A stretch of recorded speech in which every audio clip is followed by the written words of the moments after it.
Salut tout le monde, c'est Vinitro, aujourd'hui on se retrouve sur Code 8 alias Modern Warfare 3. Et oui, parce que j'ai pu l'avoir aujourd'hui alors qu'il sort que mardi. Donc on va tout de suite tester le mode survival. Pourquoi simplement le mode survival? Tout simplement parce que le mode multijoueur n'est pas disponible. Ça nous met une phrase bizarre nous disant que le contenu du multijoueur n'a pas été téléchargé. Donc dans cette vidéo, je vais comparer les snipers déjà.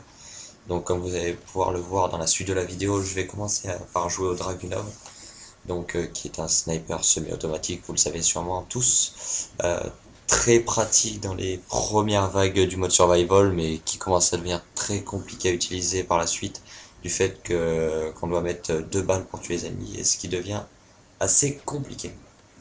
Après, il y a le sniper à verrou, j'ai oublié son nom. Attendez, je vais regarder ça tout de suite.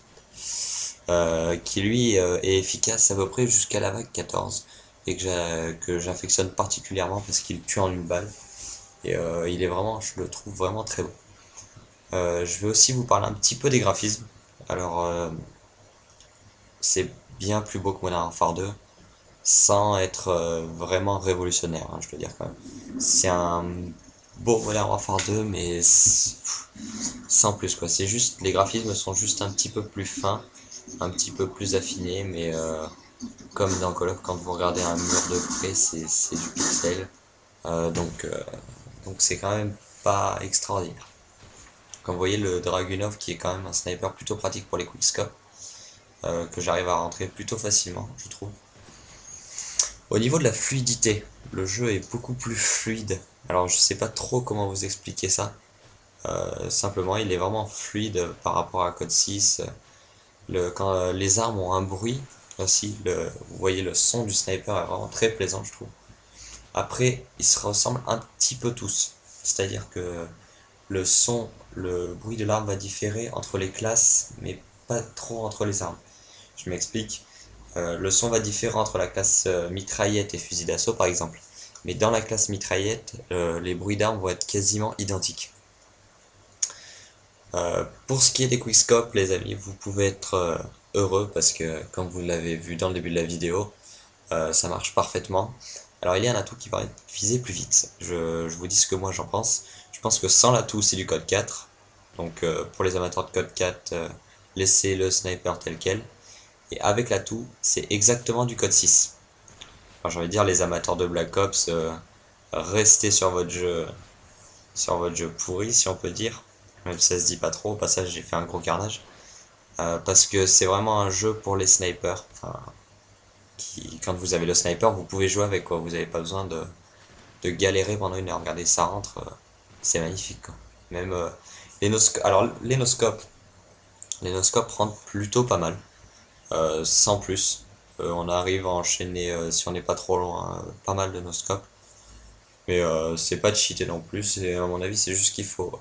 J'ai tenté 2-3 fois noscope across the map. En 2-3 fois j'en ai rentré un. Donc je sais pas, c'était certainement un gros coup de bol. Mais j'en ai rentré un. Première partie aussi où j'enregistrais pas parce qu'au début je voyais pas trop l'intérêt d'enregistrer, je voulais un peu me faire au mode. J'ai rentré un 3.6 no-scope semi-across the map, donc j'étais bien content. Première fois que j'utilisais Sniper à verrou, donc c'était plutôt pas mal. Vous voyez que là les ennemis sont déjà plus durs à tuer avec le Dragunov. Il faut 2 balles et à chaque fois qu'on leur met une balle, ils tombent par terre, donc c'est pas super pratique. Donc le premier sniper à verrou, c'est le MSR. J'avais complètement oublié son nom. Donc c'est le premier sniper à verrou, comme je vous dis. Et c'est le seul sniper à verrou, pardon, jusqu'au niveau 35. Et au niveau 35, nous avons le L11A1, donc qui lui est le dernier sniper à verrou du jeu. Après au niveau 42, nous avons le AS50, dont j'ai pas encore pu tester parce que je ne suis que au niveau 30 en mode survival. Et enfin au niveau 49, le tant attendu Barrett. Oui, j'ai oublié au niveau 16 le Dragunov, donc et au niveau 24 le RS As, je crois, le RS As, oui, voilà, c'est ça. Alors franchement, le RS As, je le trouve très très beau, mais pas du tout intéressant en termes de quickscope. Il vaut largement mieux avoir un Dragunov, même s'il est moins beau, il est beaucoup plus pratique. Je vais maintenant vous parler des maps. Donc il y a Résistance, la seule map parisienne. Village, Interchange, Underground, Dome, Mission, Seatown, Carbone, Bootleg, Hard Date, Fallen, Outpost, Lockdown, Arcaden, Downturn et Baccarat, ce qui nous fait un total de 16 maps. Donc comme je vous disais, Résistance qui est à Paris. Ça fait plaisir d'avoir une map à Paris, ainsi qu'une mission. Même si j'ai pas encore fait le solo, j'ai pu apercevoir une mission à Paris. Donc là, vous pouvez voir que j'enchaîne quand même plutôt pas mal avec le sniper. Je pense que je vais bientôt vous montrer le Desert Eagle, une arme que j'adorais dans Call of 4, que j'ai moins aimé dans Call of 6 et qui m'a réellement déçu. Regardez ça. J'ai l'impression qu'il sort d'un jeu du XVIIe siècle tellement il est mal fait, je trouve. Après, donnez-moi votre avis dans un commentaire. Je le trouve vraiment raté. Je pense qu'ils auraient pu mieux s'appliquer sur l'arme de poing quand même, je dirais principale de Call of. Pour moi, ça a toujours été mon arme de poing. Dans Call of 4, il n'y avait même pas à hésiter. Dans Call of 6, beaucoup mettaient le Space 12, alors que moi, je mettais toujours mon Desert Eagle. Et je pense que là, je vais vraiment commencer à le laisser tomber. Vous avez vu que j'ai enchaîné pas mal de no-scope là, comme je vous le disais tout à l'heure, qu'à courte distance, ça rentre plutôt bien. Et je voulais vous remercier pour les 1100 abonnés, ça fait vraiment très plaisir. Je vais en même temps vous parler un petit peu du concours que j'avais organisé, parce que j'ai l'impression que ça n'a pas été clair pour tout le monde. Donc j'attendais un total de 300 j'aime sur la vidéo du concours, donc vidéo que vous retrouvez sur ma chaîne. Et donc en premier prix, je vais vous le dire parce que pour que ce ne soit plus une surprise pour personne. En premier prix, il y aura un Turtle Beach. Donc le Turtle Beach acheté chez Micromania à 70 €. Je me rappelle plus lequel c'est honnêtement. En deuxième prix, vous aurez droit à un gros montage de ma part. Donc un montage avec pas mal de clips. Par exemple un montage de 4 minutes. Le troisième prix sera un mini edit de ma part. Donc un edit sur un maximum de 3-4 clips.